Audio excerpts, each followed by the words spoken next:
Question number 10, Chris Hipkins. Speaker, my question is to the Minister for Education.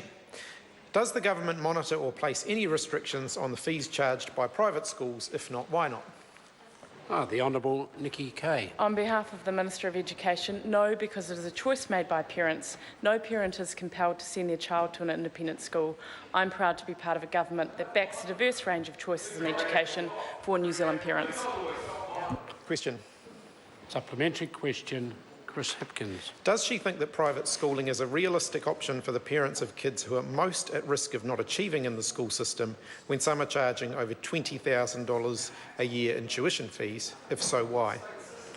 The Honourable Nikki Kay. Mr Speaker, on behalf of the Minister of Education, I can confirm that the government does also provide a component around the Aspire scholarship that is specifically focused at disadvantaged students.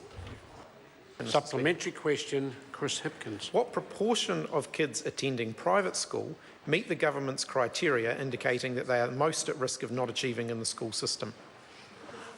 The Honourable Nikki Kay. On behalf of the Minister for Education, as I've said previously, there is a consultation out currently around the funding review. Some of those issues are being worked through. I know there are a range of independent papers that are actually on the internet that the member can look at.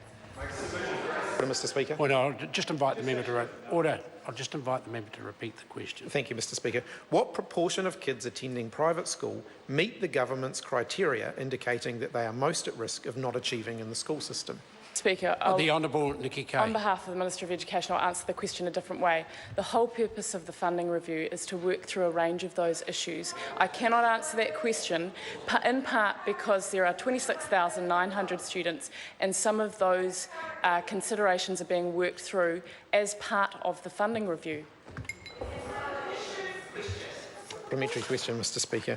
Supplementary question, Chris Hipkins. Does she propose to place any restrictions on the fees that private schools can charge in exchange for any additional funding they receive as a result of the new funding model? The Honourable Nikki Kay. Mr Speaker, on behalf of the Minister of Education, as per my previous answer, I can tell you what happens now, but the whole purpose of the funding review, of which there are a range of representatives from the sector, is to discuss a range of issues. All I can say to you is at the moment we do not place restrictions, we do not monitor, and that is because we do value the choice of parents, but I do not want to get ahead of a process whereby a whole lot of stakeholders are being involved in this funding review. True question, Mr Speaker.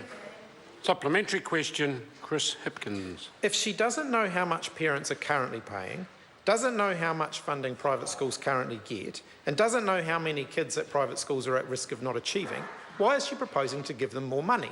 Good question. Mr Speaker. The Honourable Nikki Kay. I disagree with a number of assumptions that the member made in that question. Firstly, we do know how much we provide independent schools. That is about $45 million per year. As I've said in my previous answers, we've said on average we see that as about $1,700 per student. So the member is wrong in terms of his question.